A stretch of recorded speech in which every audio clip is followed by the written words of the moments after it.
Hello বন্ধুরা, আমি আজকে সকাল সকাল কি রান্না করব তাই আপনাদের মাঝে শেয়ার করার জন্য চলে আসলাম। তো দেখেন, এখানে আমি মিঠা লাইয়ের শাক ভাজি করার জন্য নিয়েছি। তো এখানে আমি ভাজি করার জন্য সব রেডি করে ফোড়ন দিয়ে দিলাম। এখানে আমি একটা কড়াই বসিয়ে দিয়েছি। কড়াইয়ের মধ্যে আমি অল্প রসুন কুচি, একটা শুকনো লঙ্কা আর অল্প পরিমাণ কালো জিরে দিয়ে আমি ফোড়ন দিয়ে দিলাম। এবার আমি এগুলোকে একটু নেড়ে চেড়ে পরিমাণ মতো লবণ দিয়ে দিলাম, অল্প পরিমাণ হলুদের গুঁড়ো আর একটু পরিমাণ জিরে গুঁড়ো দিয়ে এবার আমি নেড়ে চেড়ে নেব। আর এখানে আমি ভেন্ডি নিয়েছি, ভেন্ডিগুলো আমি ভাতের মধ্যে সেদ্ধ দিয়ে দেব।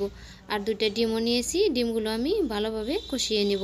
তো এখানে আমি কড়াই বসিয়ে দিয়েছি ডিমগুলো কষানোর জন্য। এখানে একটু পরিমাণ হলুদের গুঁড়ো দিয়ে দিলাম, আর একটু পরিমাণ শুকনো লঙ্কা গুঁড়ো আর একটু পরিমাণ লবণও দিয়ে দিয়েছি।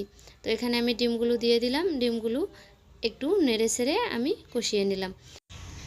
আমার রান্নার কাম কমপ্লিট হয়ে গেছে।